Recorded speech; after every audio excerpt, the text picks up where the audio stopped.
Shri Gurubhyo Namaha, and a very warm welcome to everyone.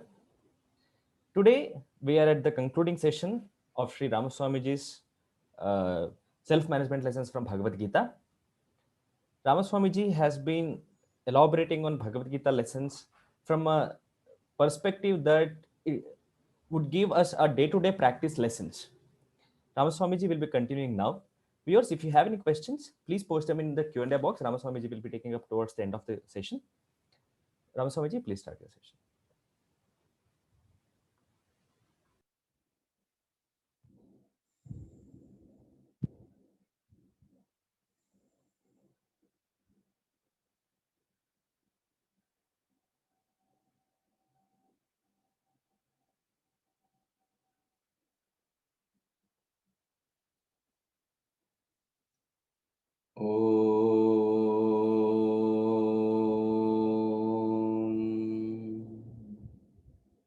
ॐ सहना भवतु सहनौ भुनक्तु सह वीर्यं करवावहै तेजस्विनावधीतमस्तु मा विद्विषावहै ॐ शान्ति शान्ति शान्तिः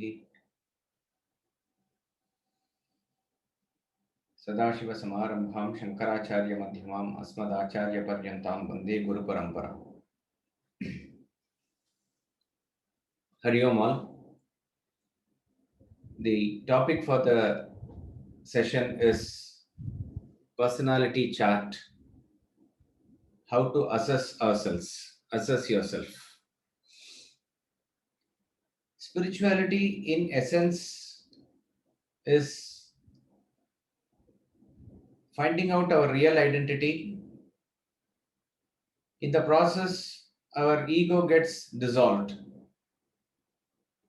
So, in the book Vedanta Treatise, Swamiji makes a statement that religion is a mysterious process by which the mind and intellect, in search of the inscrutable source, which is Brahman, finally gets lost into that inscrutable source of Brahman. So the mind and intellect sits in the journey of trying to find out what that reality or truth is, and in realizing the truth, the mind and intellect gets absorbed into the truth. That is the ultimate state of self-realization or God realization. There is no such thing as spiritual path in the very technical sense of the term as far as Vedanta is concerned, because Advaita Vedanta says you are the self already. When you say or when you talk about a path, it means that you are somewhere and you are not somewhere else, and you have to traverse that path. You have to reach there. But the destination that needs to be reached is not somewhere different from you in terms of space or time. So it is not that the ultimate moksha, mukti, liberation, self-realization, whatever you want to call it, it is available for you sometime maybe after death in some other loka, which is in terms of space, or at a later time sometime, we do not know when. But we can have Shraddha and move towards it. It is not saying that. It is saying that you are the infinite self here and now. You need to just realize it. However simple it may appear in the words, it is not easy. But the fact remains that it is not that you have to achieve something which you are not already. You are already that. You are already that supreme self. You need to realize it, and that realization can happen here and now. That is the claim of Vedanta. So you are not to gain wealth, you are wealthy already. You are a millionaire already. It is just that you do not know your worth now. So somebody has to just expose that, and you have to realize that. That's all it is. So this is the fundamental that we need to keep in the back of the mind. With this, if we understand what that spiritual path is, all those paths that we undertake to remove our ignorance, that can be construed as spiritual path. We just touched upon it in some of the questions in the morning session, I think. You do karma yoga to reduce the quantity of your desires. You do Bhakti Yoga to improve the quality of your desires. You do Jnana Yoga to change the direction of your desires. All this in different forms is working with your inner personality by reducing your desires, elevating you to the state of renunciation. Then you can plunge into meditation, realization. These are all structured path that is given here. So when we talk about path here, what does this do is all the practices that we do, which is limited in nature in our effort, can remove the limited ignorance. However big it may appear, the ignorance is limited. See, the cloud can cover the sun. That does not mean that cloud is bigger than the sun. Its cloud is just closer to us. That's all it is. Even our eyelids can cover the sun. That does not mean eyelid is anyway bigger than the sun. But eyelid is so close to us that it covers completely. Exactly like that, it is the ignorance that covers us completely, and the Supreme Self, which is infinite, is not sort of visible to us. Therefore, the process of removal of ignorance can be called as the spiritual path. So when a person becomes aware of this and he puts in serious effort in all the directions that is given to him by his guru, and with a proper guidance, he is able to undertake the spiritual path. He is sure to reach the self sooner or later. This Janma or next Janma, we do not know. That is not in our hands. But the point is that you will be extremely happy and satisfied that you are in the right path towards it. Now, in the example of the factory that we gave yesterday, we said that even though the raw material is good and the machinery is working properly, it is better that the finished product is checked from time to time, what is known as quality control. Exactly like that, when we launch ourselves on the spiritual path, we start at a certain level and we are supposed to travel further. But from time to time, it is better and it is in our own interest that we take stock of the situation to make sure that we are in the right path and that the efforts are put in the right direction and in the right proportion also. See, this must be very carefully understood because the whole idea of the journey is to dissolve our ego. And when we talk about leaving the results of action, it not only applies to all the worldly results, but here we are talking about a result which is sort of transcendental in nature. But even that we have to leave and move forward. Leave means you should not worry about that and you just concentrate on what has to be done. That is the essential message. In other words, in worldly goals, suppose you say, will I get it? Will I get that fruit? Again and again, your emphasis is on I, this individual, the ego, who is going to enjoy the fruit of action. Again, in the spiritual path, if you say that, am I improving? Am I reducing my desires? Am I dissolving my ego? Am I on the right path? Unconsciously, innocently, we are bringing back the focus on the I again, which we set to dissolve. So, in other words, we are setting on the path to dissolve our ego, and unconsciously we consolidate this ego. So, therefore, result orientation is something which needs to be curbed at all costs. Just do what you want to do, and the results is not in your hand. Leave it to God as it is. Keeping this in mind, that is why Swami Ramatirtha says a fabulous statement. He makes that the only wrong is to ask, am I right? Fabulous statement he makes. Only wrong is to ask, am I right? Swamiji used to say in the Vedanta Academy, in the initial batch of students, in the first 2-3 years, of course, or little later after that also, very genuinely, students would come to him and ask after 6 months or 1 year, whatever time they have joined, Swamiji, am I improving? Am I on the right path? And he would like come down upon them heavily to such an extent that they understand the message clearly. He says, no, you were improving, but now I see you down in the drains. There's no scope for you.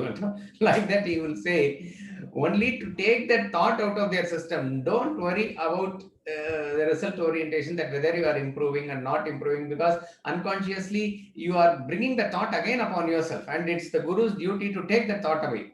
So he will come down heavily upon them like that. So keeping this in mind, then if we are able to assess ourselves from time to time, it will make sense. So that is why to assess ourselves, it's not on a daily basis, but once in a while. I'm just arbitrarily saying once in 6 months or once in a year. If you are able to calculate whether everything is all right and then move ahead, it will be somewhat in your own interest that everything is in the right path, and you know that whatever has been prescribed to you, that you are following it diligently. But how do we assess ourselves? That is the question. With reference to our personality, to assess even our physical development is not very easy, because the structure of the body will vary from person to person and not one uniform formula can be given. Yet at the physical level, there are certain measurements that you can take and prescribed by the doctors and other people, experts, that you can come to some sort of a conclusion. Suppose you take the index, BM index, body mass index. What is it with reference to your height and weight? What is your sugar level? What is your heartbeat when you're walking fast or other things? What is your bone weight? How much calorie is the intake that you must have? What is the content of the fat in the body? Like that, if there are measurements that can be taken, and if those measurements are within the sort of the prescribed standards, by and large, again I say there cannot be a strict 1-point formula that will fit all, but by and large, if it fits into that scale, then you know you are in the right path, and you will also say what is the symptom to the doctor, and he will be able to examine all those things. But however difficult it is also to assess yourself at the physical level is somewhat possible. But here we are talking about the progress where it involves your subtle equipments of mind and intellect. How do you really measure them? It is not even visible. It is subtler than all the equipments that you can think of at the physical level. There is no, some instrument can be there to see your heart, to see the kidney and the liver and other things inside. But where do you locate this mind and intellect to see what it is and how it is? And on what basis do we put that measurement? It is next to impossible. And this is where Bhagavad Gita comes in and gives a very wonderful technique by which it takes you as close as possible to measuring this. One of the fabulous portions, I would say, of Bhagavad Gita comes in the 18th chapter, which is where this portion is entirely derived from. It is titled as Personality Chart.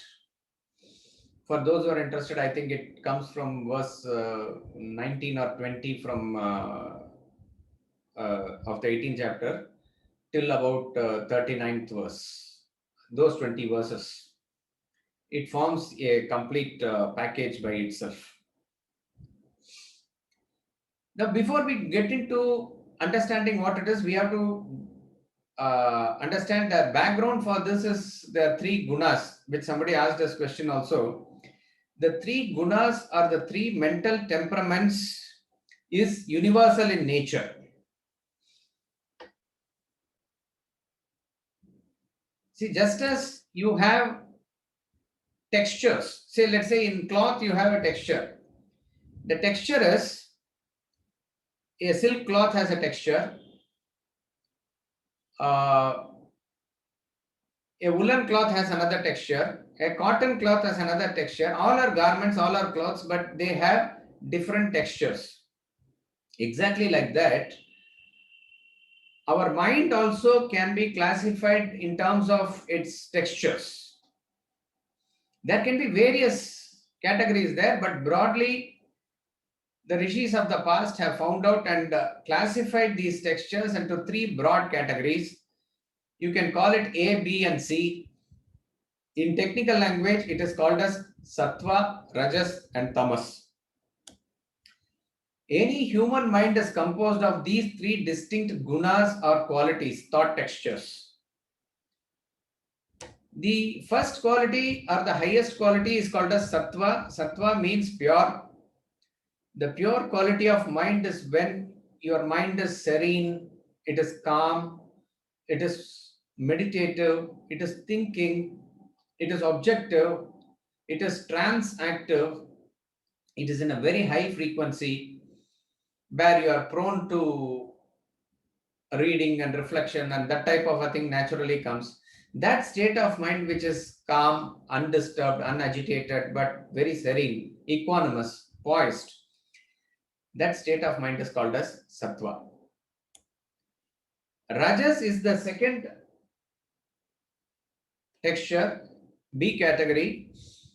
Rajas represents the passionate quality of the mind, the state of mind where it is desire ridden, where it is extremely passionate, it is running behind the world to achieve something, it is agitated, it is highly disturbed, wanting to fulfill desires, completely caught up in activities, running around like chicken without head. All this state of mind, when it is in a complete state of agitation and movement, you can call that state of mind as rajas. And the lowest category is tamas. Tamas means darkness, it is ignorant. A state of mind where you are feeling extremely dull, extremely sleepy, lazy, not wanting to do any action, inactive state of mind, lethargic, indifferent, emotionless. I don't care, that sort of attitude. All this is when the mind is feeling in the tamasic state of mind. What is interesting is all of us have all the three states of mind. All of us are composed of all the three qualities without exception. It does not matter whether you are a Hindu or an Indian, man or a woman, Japanese or a Chinese, however, whatever be your age. Any individual is a definite composition of all the three gunas. It is just that the proportion of the gunas will vary from person to person. That's all it is. But all of us are essentially made up of these three gunas. And not only our mind, the entire aspect of the world, which is essentially the same matter made up of our mind, is also classified under the three gunas. Be it the time, we talked about time, where there is sattvic time, rajasic time, and tamasic time. Be it the food that we intake, that also can be classified into sattvic, rajasic, and tamasic. And if you extend it, you cover the animals, you cover the plants, you cover the nature as it is. Each and everything exhibits these three qualities. And the union of all these three is the totality. And that is how it is designed. Now, you need not condemn tamas, but that is also part and parcel of nature. It has also got a role to play. That's all it is. But as far as our spiritual sadhana is concerned, for a person who is wanting to improve himself and walk up in the ladder of evolution, it is recommended that you move from tamas to rajas and rajas to sattva, and from sattva to trans sattva. Trans sattva is the state of guna atita, where you cross over all the gunas and reach the state of self-realization or God realization. We must put on conscious effort. That's all it is. For which we need to understand the basic principles of all these three qualities, how it manifests in us. Of course, we do not have the time to go into detail of that, but we will concentrate on how these three gunas manifest with reference to all the components of our action. When you say you want to improve yourself, you are in the mode of contacting the world, doing the action, etc. And when you are doing the right type of action, obviously there will be improvement. But if you do it in the more proportionate way, the growth can be meteoric also. So you need to find out which are the areas of deficiency and you need to concentrate more there. Say, for example, if you go to the gym and you tell the instructor that you need to improve the overall health, he may examine you and you say probably the upper part of the body or the biceps is okay, but if the legs or particular muscles there is weak, you need to probably put in more exercises there. And the existing things which are already healthy, you need to maintain them properly. Like that it is. So if you're already if your sattva manifests in a particular area, and you are already strong in that, you just have to casually maintain it. But if there are certain areas where your tamas manifests, there probably you need to infuse rajas and concentrate there a little more. And where there is already rajas in certain area in your personality, there you need to probably give it a direction towards sattva. So the evolutionary process is from tamas to rajas and rajas to sattva. And here one thing we need to remember is that in terms of expression, tamas and sattva may mimic each other. They may look alike, but they are world apart. Like a fan that moves in full speed and the fan that is not moving, both may seem stationary. But the fan moving in full speed can be equated to sattva, and the fan that is not moving at all is tamas. And in between is a broken movement, that is rajas. That is easy to identify because rajas is full of expression. A person who is meditative and closed his eyes and not available for the world can look similar to a person who is sleeping and not available to the world. But one is full of awareness within himself and one is in absolute unaware state. But outwardly they may look alike, like that it is. So we need to therefore carefully understand the definitions, and which is very pinpointedly given in Bhagavad Gita with reference to various facets of our action, various aspects of our own personality. So we will understand what are the sattvic, rajasic, and tamasic elements of all those aspects, and then we need to work on and understand which is the area or how much of tamas and how much of rajas it is there in this particular thing. Then you will be able to probably prepare a chart for yourself, and then you may consult that with your own guru and understand where exactly you need to put in more effort or less effort. To that extent, this portion helps us very, very clearly. It provides a mirror for you to look yourself as it were, because a normal mirror reflects only your physical body.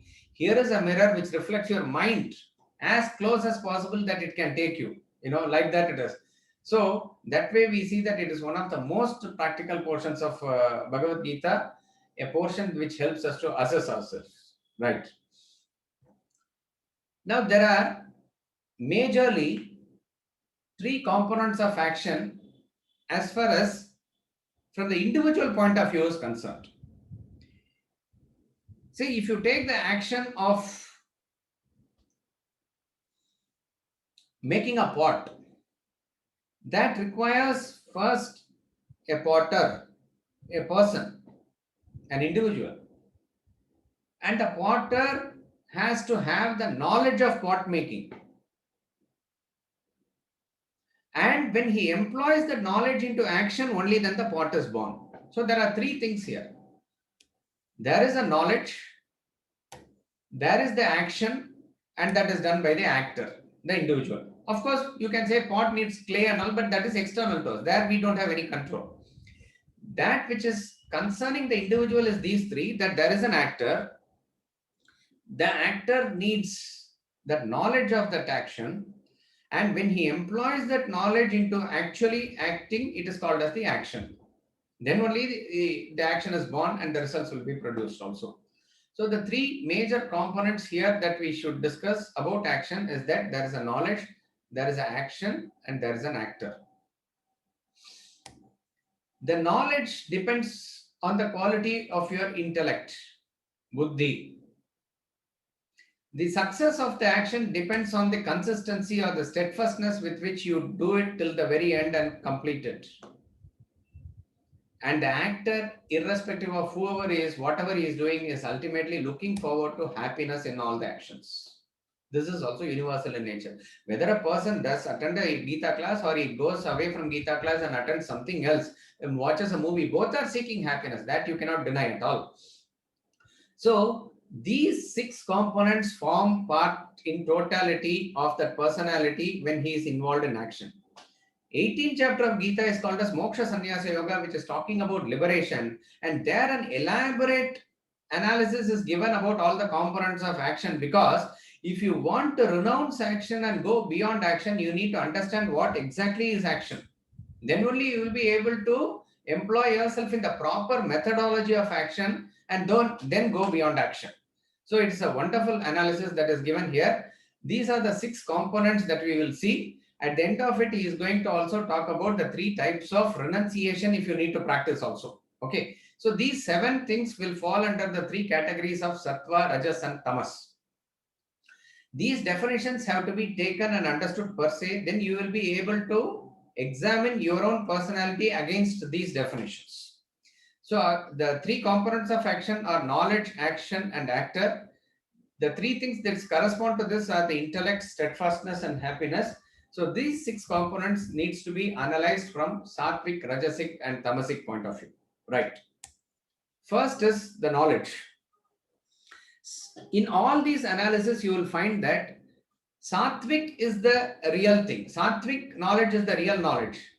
Sattvic actor is the real actor. Sattvic action is the real action. But the other 2 factors are given to correct our misconceptions. Rajas is usually the opposite of sattva.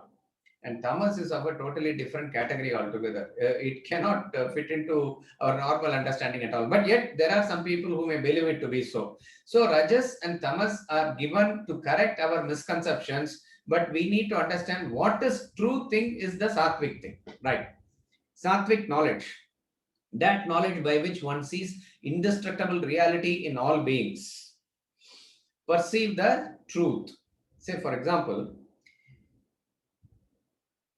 a person who is able to visualize unity in diversity, that type of a knowledge is, or that type of a perception is indicated here as knowledge. Knowledge here does not mean a bookish knowledge here.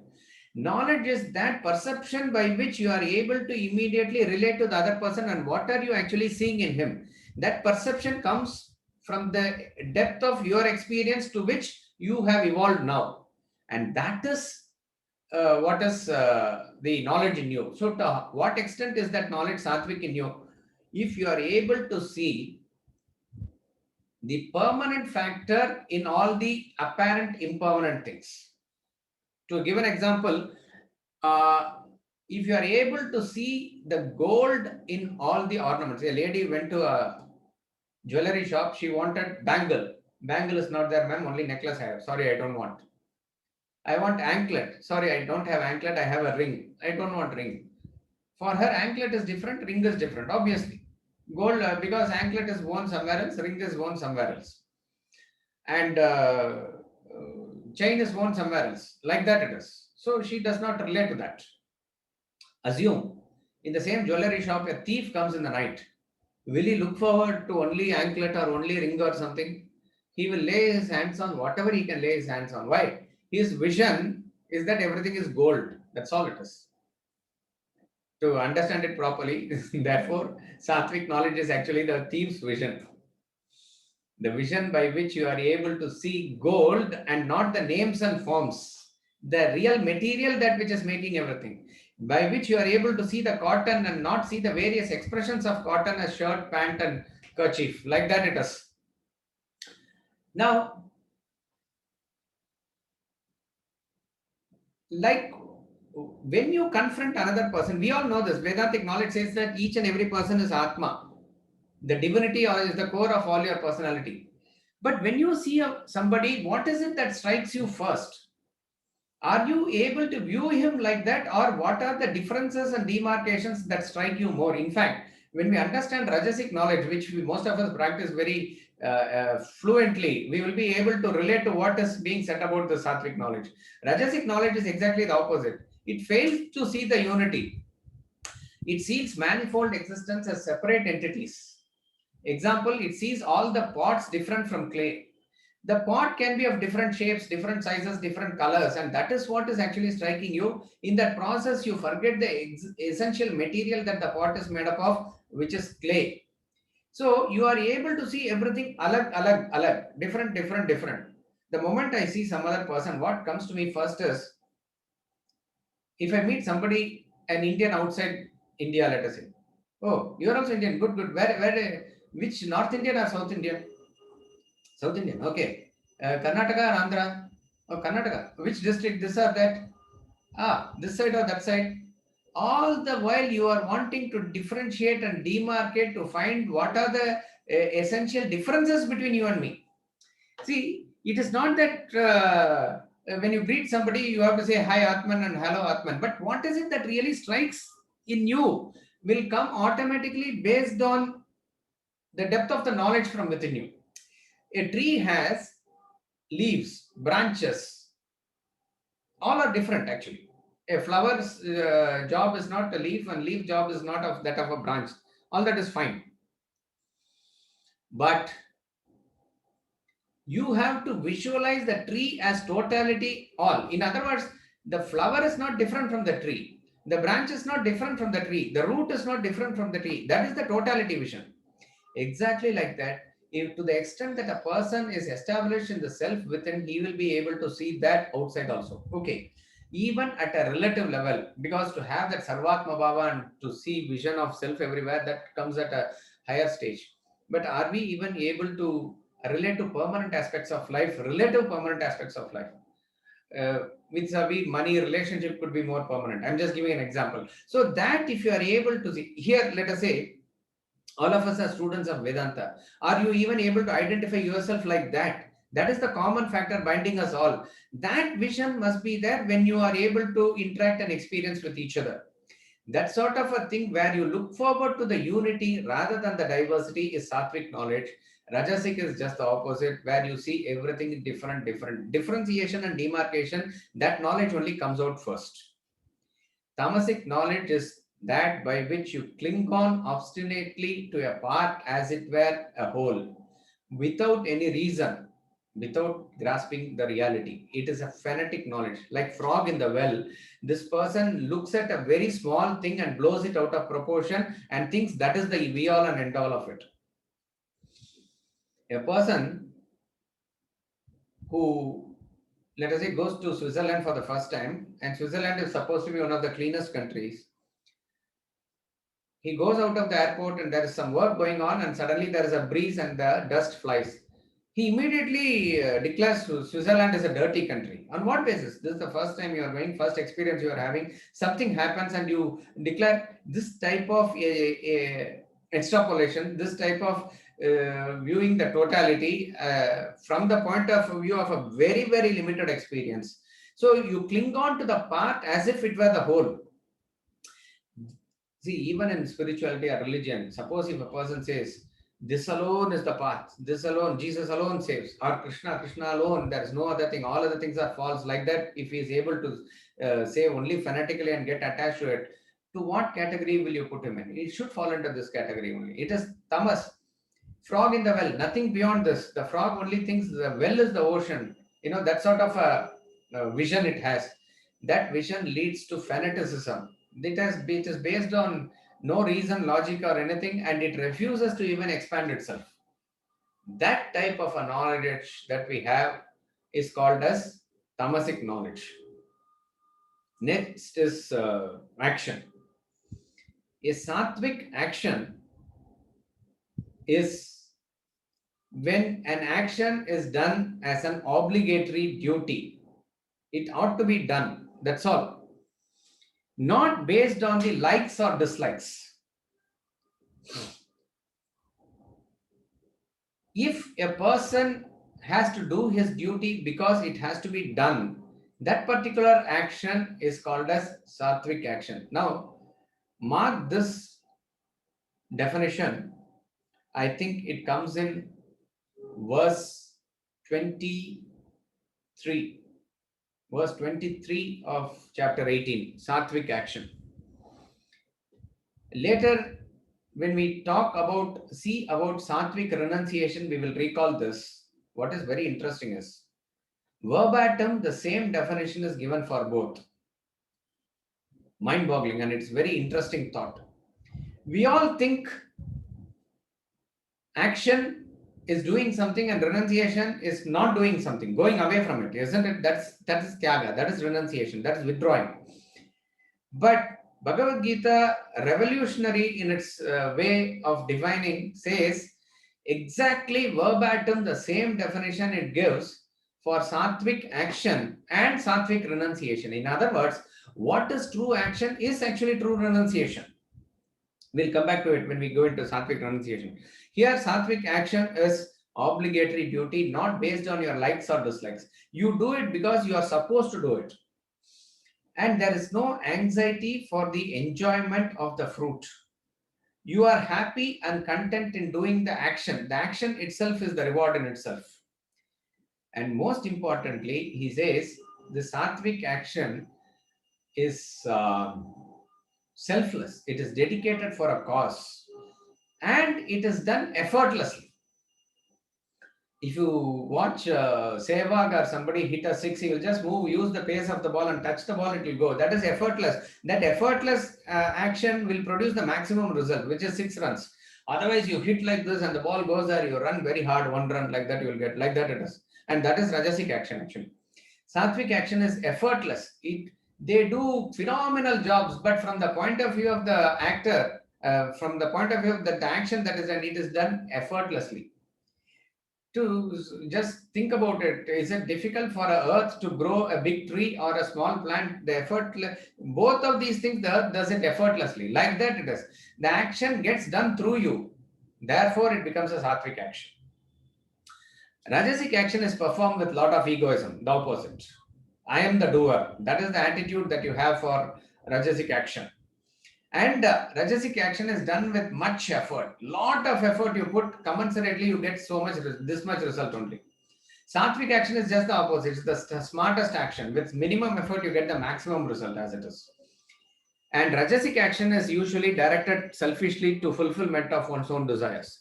Majority of the actions of majority of the people in the world will fall under this category. That is the Rajasic action. Tamasic action is, as I said, is of a different kind altogether. Those actions that you undertake out of delusion.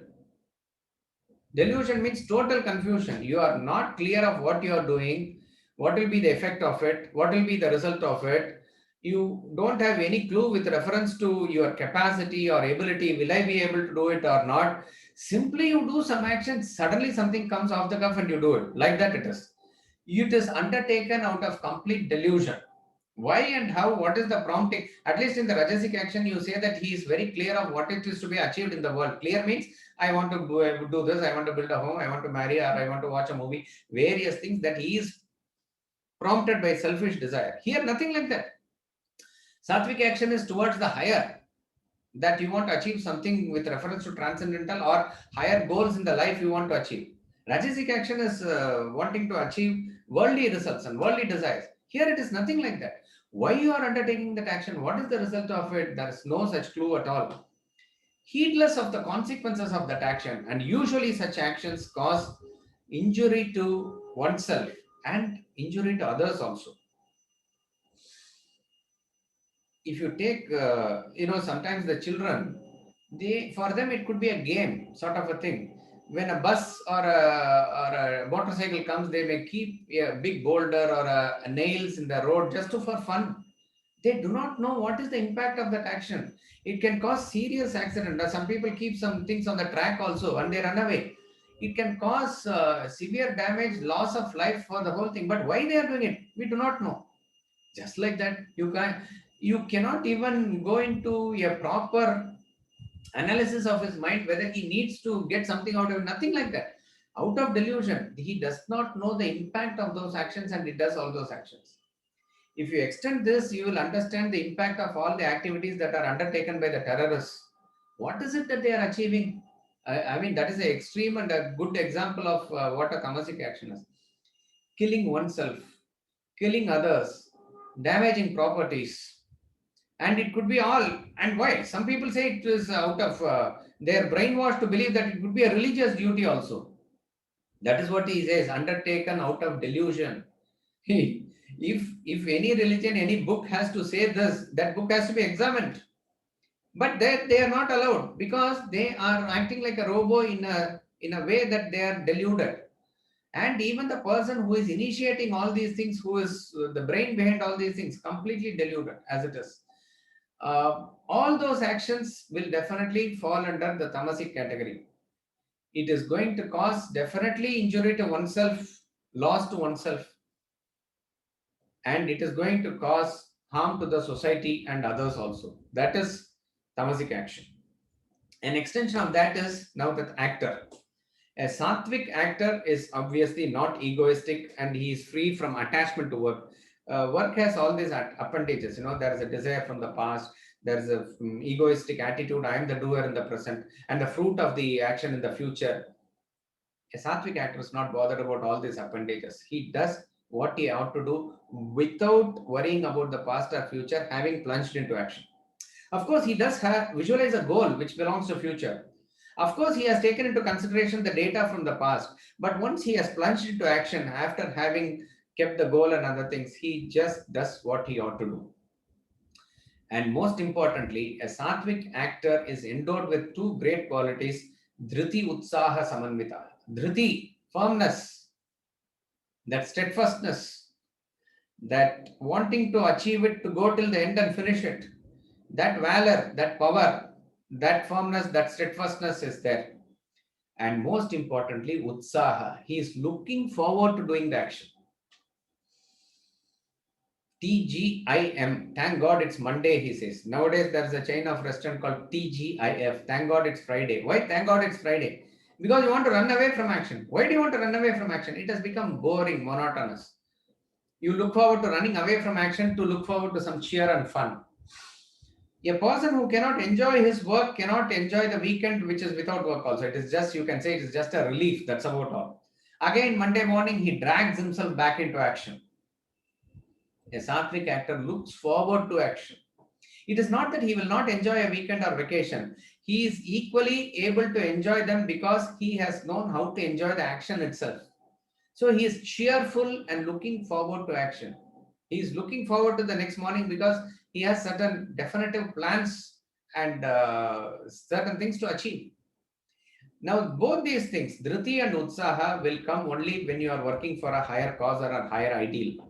So, a sattvic actor is one who has visualized a cause beyond his personal interest, and that is what is prompting him. That is what is pushing him. So, he is endowed with firmness and cheer, and obviously, he is not bothered about the result of the action. He has found the joy in just doing the thing itself. A Rajasic actor is the opposite.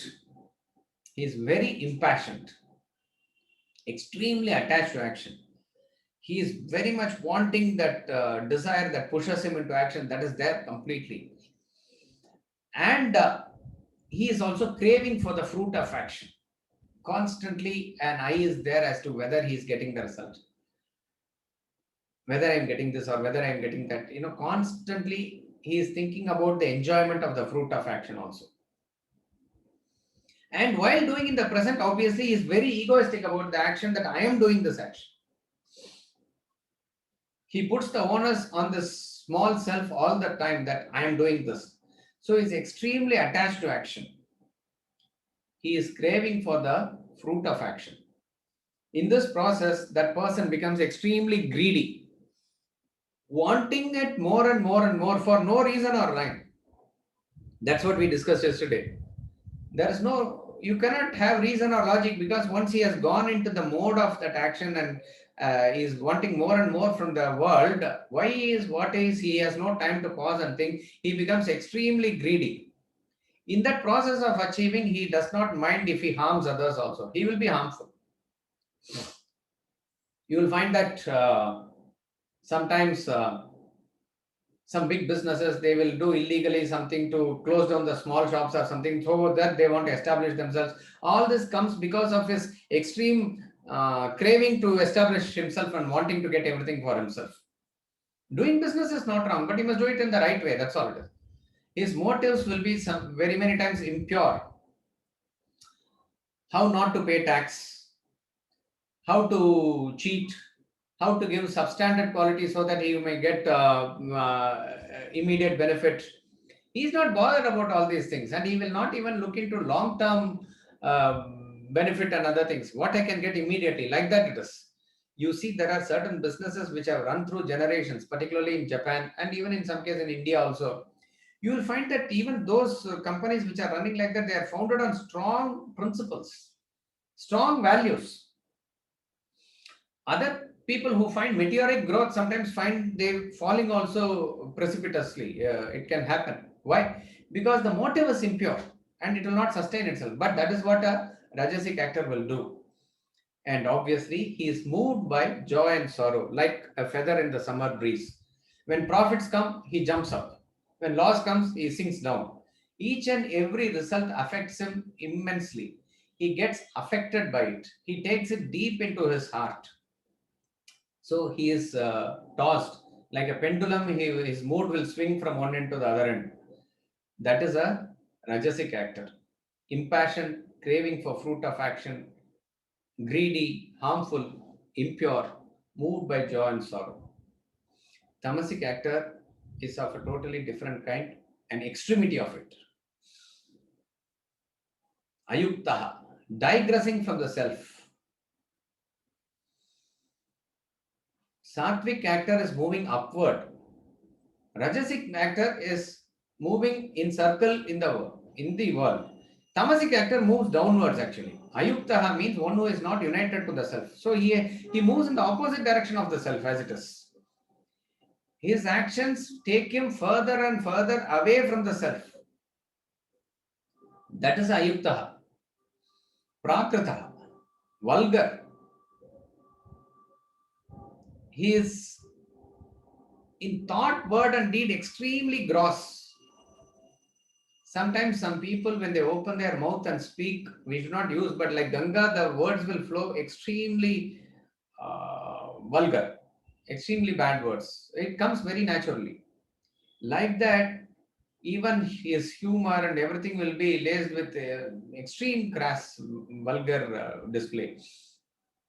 Prakrita, extremely vulgar. Stabda, it's very stubborn. He once he hold on to something, he will hold on to a very pig-headed. You cannot convince him anything otherwise. Extremely stubborn. Shato, nice Kritikaha. So the thing is, he's very wicked and malicious. He will easily say a lie and not be bothered about it. His conscience, there's no pricking of conscience and other things for this person at all. Conscience doesn't exist for him. In fact, we use the term conscience only with reference to sattvic state of mind only. So he will very casual about it and he will say, what is wrong in it? That sort of a thing. Intent is extremely malicious. Maybe there can be, the whole building, let us say, has a water supply or something. If it is not required for him, he will close the main tap and go away. Something like that. He is not just bothered about it. Something intentionally, something like that he will do and go. That sort of a malicious attitude and intent he will have. Alasaha, indolent, extremely lazy. Whenever he gets a chance, he will lie down and sleep, and it's like that it is, Indolent. Vishadi, very despairful, extremely depressed in a state of mind. If you speak to such a tamasic person, you will feel depressive also. Oil will go away from earth. There will be nuclear warfare. Himalayas, the glacier is melting. And then within 25 years, the universe will go. And you will be feeling extremely depressive. You will talk to such person. Like that it is. And Dirgha Sutri, procrastinating. Never a work will get done today. बाद में देखा जाएगा. Pore dekho. Next, later we will see. Apram paakalam. In any way that he wants to postpone, he will postpone.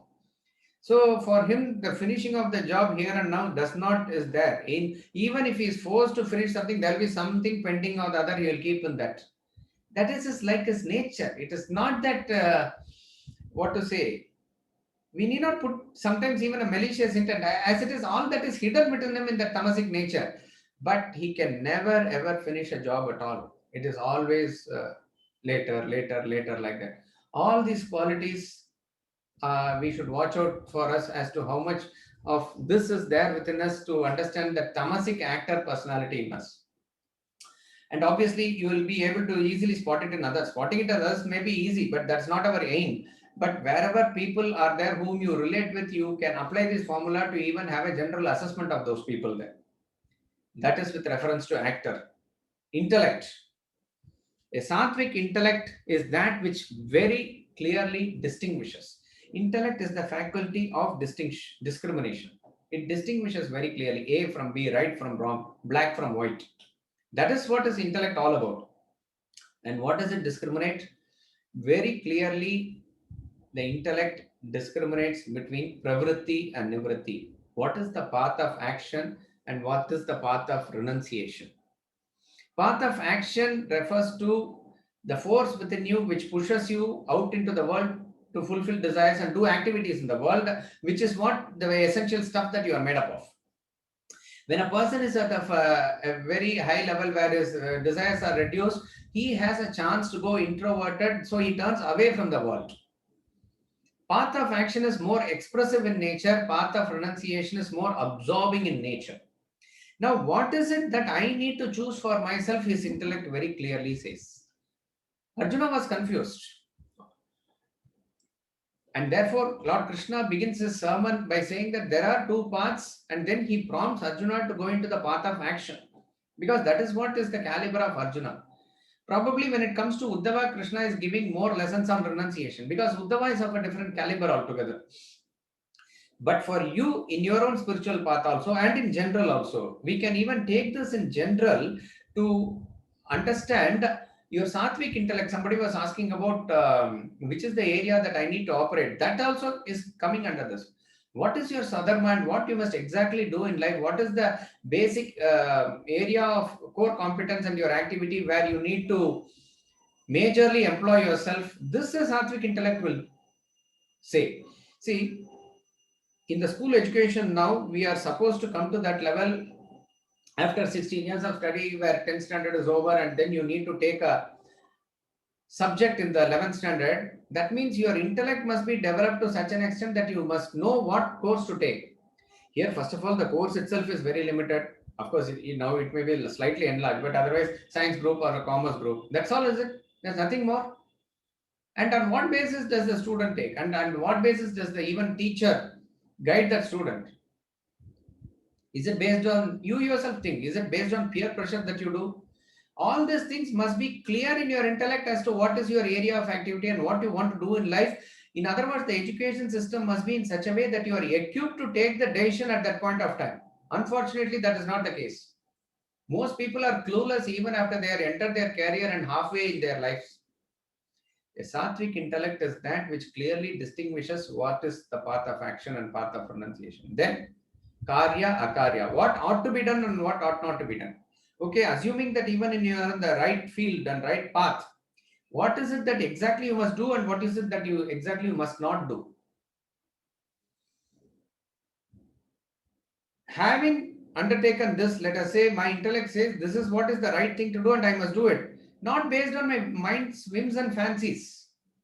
Certain things you ought to do irrespective of, see, suppose we do not know. I also really do not know because I'm looking at the chart and there's only one person who's also switched off now. I do not know if 10 people are there, 100 people are there, or 1,000 people are there. Honestly, I do not know. But what having undertaken this ought to be, the class ought to be taken means it ought to be taken, irrespective of how much ever the number of people who attend or whatever it is. Oh, it is not very encouraging. And there is also a match going on. There is a match going on. Unnecessarily, I am even putting the thought. So why not just cancel the class today? No, this cannot be based on the whims and fancies like that. Having committed to something, your intellect will say this ought to be done and this ought not to be done. Having taken, let us say, the path of renunciation where you belong to, certain things you are not supposed to do there. That intellect will say at that point of time. Similarly, as a grahastha, you ought to do certain things. Earning money and taking care of the family is the responsibility of a householder. That is not the primary responsibility of a real sannyasi. So you will know exactly what to do and how to go about it also. Like that it is. Then bhaya and abhaya. The intellect clearly distinguishes between what ought to be feared and what ought not to be feared. 16th chapter of Gita talks about a divine person whose first quality it says is fearless, abhayam. Yes, when you are truly on the spiritual path, you become fearless. You really don't care and come what may, that sort of confidence comes. But here it should be understood. Fearless does not mean that you will do anything and everything irrespective of desha and kala. See, suppose you go for a tour near Rishikesh and you go further up and there is Ganga there. And you are having value for Ganga, you want to take bath there. So you must be extremely careful because you are in a new place and you want to find out, and if there is a bank nearby or if there is a rock, you need to hold it, and a little bit you need to be careful while you take bath or something. No, I am fearless. I can jump into Ganga. Will you say that? That is not being fearless. That is being extremely stupid. There is a saying which in English which says, "Fools rush in where angels fear to tread."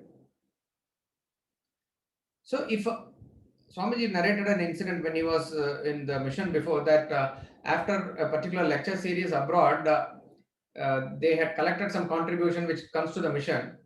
And the person very genuinely, very genuinely, he said, "Sir, this money can be remitted through some other channel, which is like a Hawala channel or something, which may not be legal, right? But it will benefit the institution more because you will save on tax or various other things. It is going to be a substantial money." Swamiji said, "I did not know all those things. And I did not want to get into all those things also because some little bird told me this is not right." See, it could be that nobody can trace it and it's extremely safe, another thing. But imagine if even a news comes out and it is going to be a loss of face for the Swami and for the institution and other thing. Therefore, you need to fear all these things. People ought to fear when they want to indulge in sensual activities. There they are not afraid. They completely go all out. When they want to do certain illegal activities like this, printing some counterfeit currency or something, they need to be extremely afraid. There they are not afraid. But you ask a person if the son is interested in joining an ashram or a course like this, then the parent is very afraid. Oh, what is he getting into? Hey, close all the books. You can see all those things after retirement. Something like that he will say. So what ought to be feared, they are not afraid. What ought not to be feared, they are extremely afraid of. A sattvic intellect very clearly says what ought to be feared and what ought not to be feared. And bandham moksha. It also clearly gives guidance as to what is it that is going to liberate you and what is it that is going to bind you in the samsara more and more. So in other words, the real intellect is very clear in guiding you. You need to put in time and effort to develop this intellect. Of course, you can take the help of superior intellect like your guru or something, but your only friend is your intellect. Remember that. It is always there within you. So therefore, get yourself acquainted with the values given in the Shastras by which the intellect is fortified. That alone can guide you properly. You cannot be guided by the mere whims and fancies of the mind. A Rajasic intellect is opposite. It wrongly understands dharma and adharma. It is a confused state of mind that is Rajasic. I'll take the tamas also and then we'll analyze it. Tamas is extreme. Tamas is not confused. Tamas is very clear. Tamasic intellect is very clear. But what? Of the opposite. The difference between Rajasic and Tamasic intellect is Rajasic intellect is confused as to what is Dharma and Adharma, but Tamasic intellect is very clear that Adharma is Dharma. That is a perverted understanding. If somebody says, I'm very clear that according to the gravity, the apple falls, but it only goes up. Alright? Gravity means apple will fall down. This we all know. No. My perception, my understanding is very clear. Gravity functions, and due to gravity, things only go up, he says. How do you place that person? This is actually, his intellect is very clear. He has no doubt. See, the chances that Rajasic person who has confusion may seek knowledge. For Tamasic person, seeking knowledge is out of question because he is very clear. Why he is seeing that the things are going up? The only explanation that can be given is that he is hanging upside down. That's all it is. So a person who has a perverted understanding is having tamasic intellect. So if you take the case of Arjuna, why is it that in Bhagavad Gita, Arjuna's complete ranting is not over in the first chapter only? In the second chapter, it continues to 10 verse. There is a split there. The probable reason is this. In first chapter, Arjuna's intellect belongs to the category of tamasic intellect because he is very clear and he gives solutions. He tells Krishna that we must not fight the war, we must run away. He says this is papam. He says that I don't want kingdom. He is very, very clear of various things. So Krishna does not open his mouth in first chapter at all. He maintains silence because when a person is exhibiting the tamasic intellect, there cannot be a communication with him. And therefore, in the beginning of second chapter, he gives a sort of a slap to him and says that you are behaving like a eunuch man. Klaibyam masmagamah partha, he says. This shakes something in the personality of Arjuna, and then he brings out the real issue that I am confused, Krishna, whether they should kill us or we should kill them. I am confused as to the duty. I do not know what is dharma and adharma, and therefore you please help me. And then he surrenders. So surrender will come only if you are aware of your confused state of mind.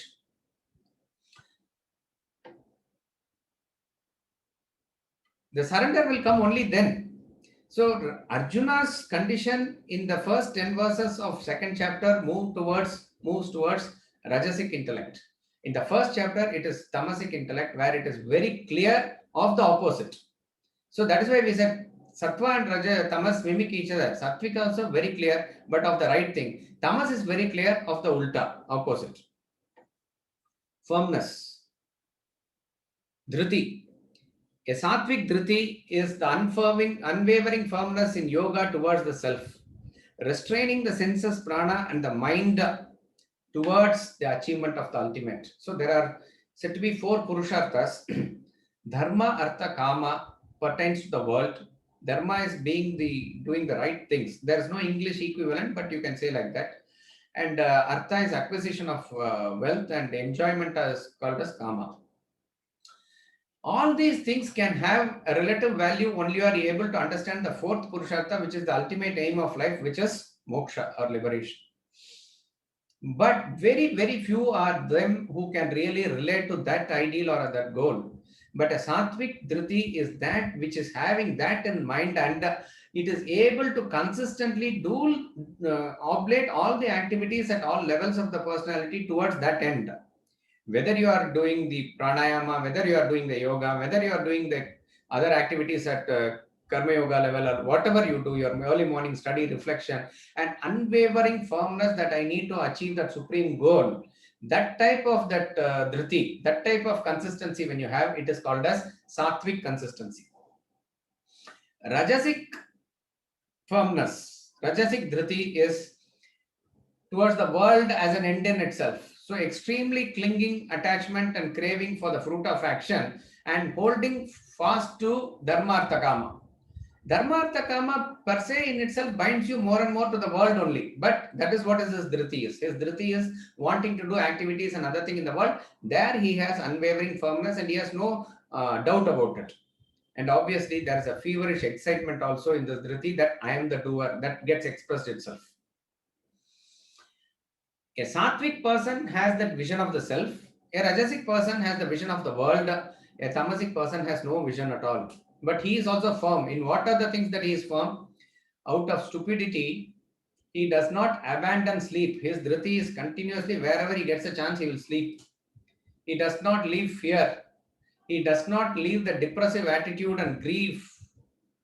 And at the same time, extremely arrogant. That dhriti with which he holds on to all these things. And sometimes he holds on to dreams and imagination. Some people look into seeing figures and ghosts and all those things, everything, but they are very, very firm and consistent in their approach of that. That type of a dhriti is tamasic dhriti. And finally, in this is this happiness. Sattvic happiness is the real happiness. Sattvic happiness diverges. It is very interesting. Why it is, we do not know. We talked about certain contradictions in life. This is one of the glaring contradictions. The real happiness starts for you like poison, but ends as nectar. That is true happiness. Think of any of those things which gives you real happiness. When you want to get up early in the morning and do study, or even do yoga or go for a morning walk, it is very, very poisonous in the beginning. You don't want to get up. It is extremely difficult to get up. But once you have got used to it, it is not only beneficial for you, you look forward to it because you enjoy walking, you enjoy doing yoga, you enjoy the morning studies. It is very invigorating. You will not then exchange it for anything else. But it takes time. You have to go through that initial phase where it is like a poison. But then why will anybody do it? Suddenly, why will anybody start doing, unless otherwise you are forced by the doctor to walk? Why will you walk? Nobody does that. It will come only when you are aware of the truth or realities of life. So he says, Atma Buddhi Prasadajam. Atma Buddhi Prasadajam means sattvic happiness comes only born of clarity of one's own intellect. Only when your intellect understands that this is what I need to do and this is what is going to give me real happiness, only then it will pursue. Only then it is prepared for the initial poison also. So, without the clarity of intellect, nobody can be expected to taste true happiness. And unless otherwise they get a taste of it, why are they going to dedicate themselves wholeheartedly for that? So, initial intake of knowledge and getting establishment in what is true happiness is important. It is your intellect which opens up to expose you to what is real happiness, and it is gained by the pursuit of the supreme self. So whatever other activities that you do in the world, and because of which you get immense satisfaction and pleasure, because your path is set on the highest goal of self, so you will be extremely happy. Swamiji has said, somebody may think that all the books that he has written are between 4 and 6 in the morning. Oh, what a sacrifice he has made. What is the sacrifice? Actually, for me, that is the most enjoyable time. It is the time that I will not want to exchange for anything else. It is extremely enjoyable, invigorating, inspiring. That is sattvic happiness. Rajasic happiness is exactly the opposite. When it starts like nectar and ends as poison. So sattvic happiness diverges, rajasic happiness converges to the point of zero. It is a happiness which is cessation of agitation, which comes out of sense contact born pleasure. Contact born pleasure. They have a beginning and an end. It is like nectar in the beginning, but poison in the end. Yesterday we were talking about neutralization. So I will not go into detail. That's what it is. It begins with a joy. After each and every further contact, it comes down and comes down at a point of neutralization where it comes to a point of zero. It becomes monotonous and boring, and it will make you addictive. And then you are forced to contact it just to keep yourself okay. That's about all. There's no pleasure after that in that at all. So any pleasure that has a beginning and an end, because it is a contact born pleasure, that is the key here. You think the pleasure is in the contact and you keep on contacting it, it is going to cheat you. Sooner or later, you are going to be, getting into that boredom and monotony. There's no pleasure at all. It is a very temporary phase of pleasure in the beginning. So it is like that sugar-coated pill. You may think it is sugar and bite it, but inside is bitter. Like that it is. Sattvic happiness, on the other hand, is like a jackfruit. It's very hard in the beginning. You cut open the hard skin and other things. Inside it is all very, very sweet. Like that it is. Tamasic happiness. Here also, there is some form of happiness he enjoys, but it is of a totally different caliber altogether. First and later, ever delusive of self, completely ignorant that you say everything is all right. A person is not aware that he has some disease germs inside, but is happily going about it. What will you call that? And they feel extremely, no doubt, when you go through sleep and other thing, everybody feels refreshed. But a person who looks forward to sleep all the time, only by which he can derive happiness, that is what is the tamasic happiness. That which arises from sleep, and there is a sort of happiness he feels by being lazy all the time, completely indolent, reckless, and have that kick out of I don't care attitude without having any emotion, not even doing the basic duties, and you feel extremely okay and happy about it. This type of happiness can be defined as a tamasic happiness. So what happens here? This person actually absolutely is lost with reference to any enthusiasm and dynamism in all activities. So as I said, tamasic really does not fit into any normal definition. It's an extreme definition of something. All these things in action we do finally to get into the state of renunciation. And if you practice Tyaga, that Tyaga as a practice is also classified into Sattva, Rajas and Tamas. A sattvic renunciation is very interesting. We all think renunciation means giving up. But in Bhagavad Gita, verse 9, I told in verse 23, sattvic action is given. Verse 9 talks about sattvic renunciation, sattvic Tyaga. Verbatim the same words, no change. Performance of action of what ought to be done without on the eye of fruit, and renounce the attachment to the action and doership. So, what are you actually renouncing? You are renouncing the appendages to action, not the action. You are renouncing the desire from the past. You are renouncing the fruit of action. You are renouncing the doership in the action.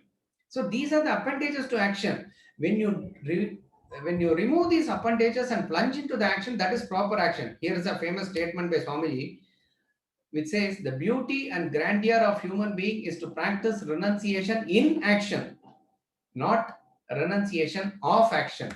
When you go to higher levels, actions will automatically drop off you. You need not worry. You cannot give up action. Remember this. You just should not also. You have to constantly do action in a proper way so that you elevate yourself to a higher state. So therefore, performance of action in the proper way is sattvic renunciation. Obviously, Rajasic and Tamasic are given to correct our misconceptions. When you leave something, practice renunciation out of bodily suffering. Like a classic case of that, the grapes are sour and the fox leaves it. I don't want grapes. It is actually renouncing the grapes. Why? It is not able to reach it. Many people leave CA because they are not able to pass and say, what is in CA, man? Various companies have great people in the accounting manager and the position of the finance director. They have not done CA. They are ordinary BCom. They give all this justification. Why? Because they are not able to pass CA. So they just give it up there. If the CA board says from next onwards that it will be an easy paper and there is going to be a mass persons who will be allowed to pass next time, this person will again write CA exam. So actually he gives up something because of the trouble arising out of it. Therefore, such renunciation, you don't get the fruit of action, which is self-evolution. This is outward renunciation, not all this smashana vairagya, prasava vairagya and all, it comes under this category. You just give up something out of this thing.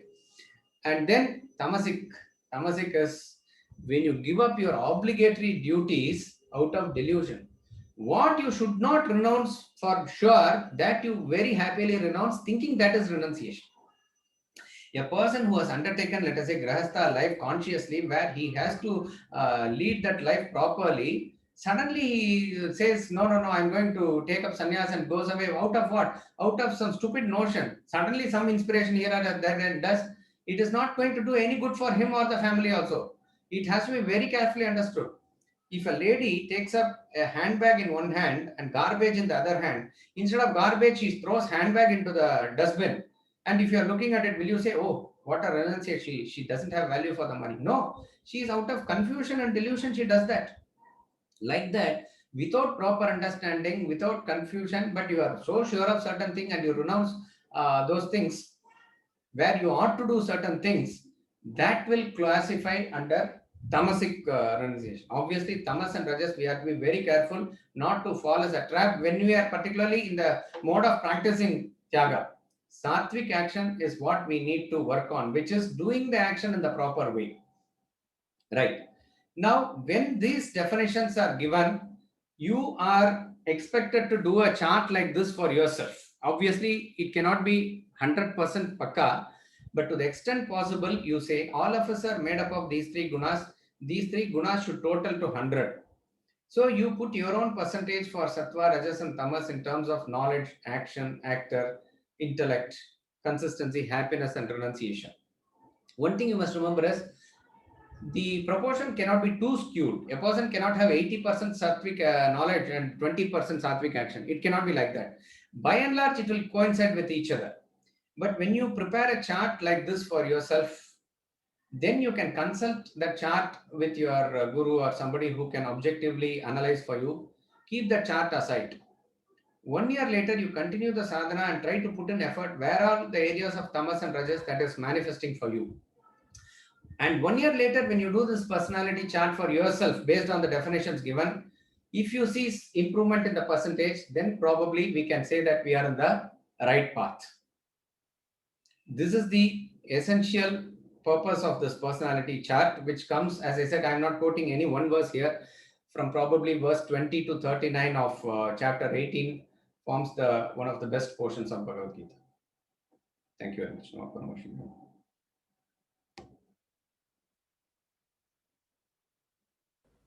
Thank you so much, Ram Swamiji, for that wonderful presentation. Viewers, if you have any question, please post them now. Ram Swamiji will be taking up. We have few questions, Ram Swamiji. If a person's life is shaped in such a way that even some of his basic desires are denied, how does one treat such a life? There are probably two ways to look at it. One way is to accept the situation as prasada from God as per past karma, and other one is to totally frustrated and self denial. How does one mold the mind to follow the former way? You're right. Actually, it is sad if circumstances pressurize you to a state where you are extremely frustrated like this. But the fundamentals cannot be altered or changed. You get in life what you deserve and not just what you desire. It is that whatever price you have paid in the past, based on which it is dished out to you, it may sound to be cruel, but in a class like this, we can discuss, and we are not talking about not sympathizing with that person, but it is a fact that everything is dished out to you by God, as it were, but based on your karma. So, if you are able to view it from the point of view of that you are the product of the past, then it may even give a very pessimistic view of life. But Vedanta also gives this optimism that you are just not the product of the past, you are the producer of the future also. You are both bound and free at the same time. So, if you have to mold your life for the future, you have to put in the right effort in the present, for which you have to accept the situation that is given to you as it is, and that requires a lot of objectivity. Therefore, with faith in God, with faith in the guru, you intake the knowledge that gives you the strength. Okay, let us put it this way: what you meet in life, you may not have control, it is prarabdha, but how you meet it is in your hands actually. So you can be extremely depressive about it and extremely be pessimistic about it, or take it as an opportunity that you need to fight against it and emerge victorious also. That is the a sportsman spirit that you must have.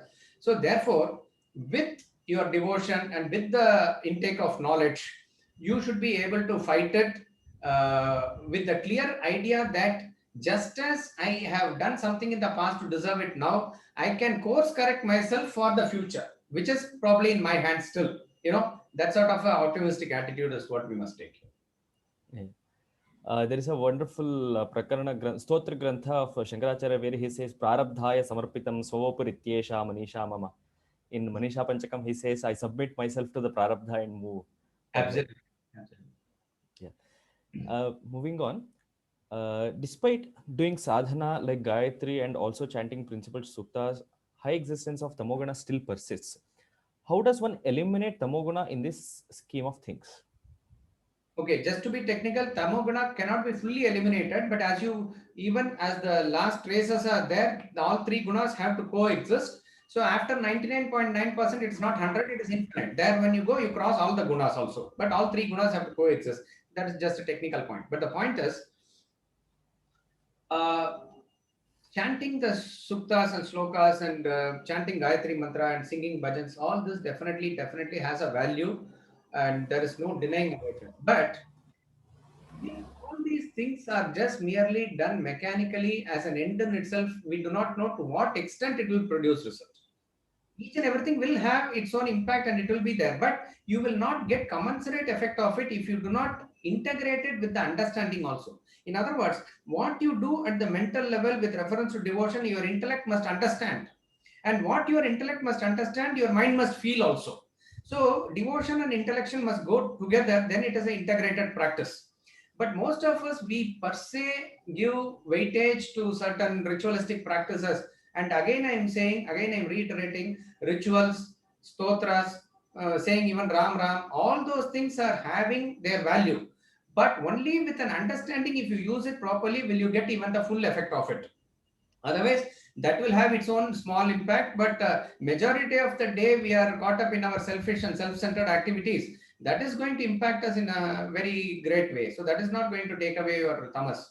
So you have to be conscious and aware and make it as an integrated practice. So spiritual practices that you do once in a while in a day, that alone is not spirituality. It is a full-time awareness of truth. So I'll do one thing in the meditation in the morning. Rest of the day I'll be whatever I am and whoever I do. That will not work. If you are practicing karma yogi, you are a 24 hours karma yogi. Like that it is whatever. See, even here I may give a talk on something based on Gita, but my attitude could be extremely selfish here. So that does not constitute this to be anyway a spiritual activity in that case. But you can do an office activity also, but when you dedicate it to a cause, that becomes a spiritual activity.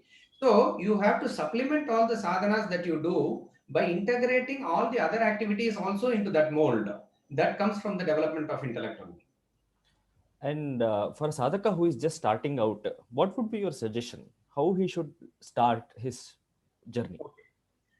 For a person who is starting out, I would recommend that we first get into the basics and fundamentals of the knowledge of life as it is. So that is why in the morning, when I prescribe the book Fall of the Human Intellect, etc. So dedicate some time for you in the morning, particularly early in the morning. Start with even 20 minutes to half an hour. It's okay. Go through a little bit portion of it. Try to think about it, etc. Fortunately, now we do have e-learning courses also offered in the Vedanta Academy, where all the lectures of Swamiji are available online like that also. And then we do have classes like the alumni who are conducting all over the world at various places based on these texts only. So if you get into the basics of this and do the basic exercises that is required at the physical level, little bit of walking or yoga, and then dedicate yourself fully into karma, I would say. Karma becomes karma yoga not by changing your action, but by changing the attitude in your action. The same action that you can do by doing office and household and other activities, but by dedicating it to a cause, but for a higher ideal, by thinking yourself at a very high level and doing it. That's all needs to be done. So sadhana need not be thought of as very complicated, at least to begin with. Little bit of study for the intellect and reflection. Reflection is applying that original thinking on that, a little bit of maintenance of the physical body, and small some devotional practices, some rituals, something which inspires you, lighting a lamp, Gayatri mantra or Sandhya or puja, whatever you do, that is good enough. But majorly employ yourself in action, because that is where our bulk of desires has to be exhausted now. And then as you integratedly go and get into deeper studies, probably your intellect will also develop and it will mold you into a definite vision and goal in life. Then it becomes easy. So for initial seeker, I would say starting with the basic books and maybe a e-learning course, or in other words, the fundamental has to be built up in a strong way. Once the foundation is laid, then the building can be stronger later. Not that all Thank you can so join a much. 3 years course. That may be difficult, but at least from where we are, we need to attempt in this direction. Okay. Thank you so much, Ramaswamiji. I think our viewers will be truly benefited by these nuggets that you have provided us. Ramaswamiji, please share the social media handles. I have just shared the uh, Okay. registration and YouTube links to the Yeah. Actually, so YouTube whoever channel. is interested, they can register for our weekly classes. Again, these are open for all.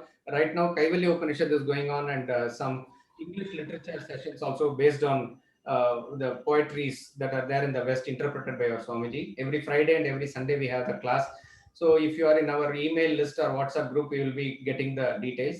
And then for those who are interested, the past videos are there in the Advaita Academy YouTube site also, and in our site also. So that link is also given in the chat.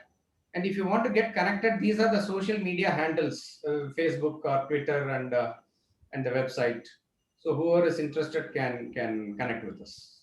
Viewers can just take a screenshot so that they can access to them later.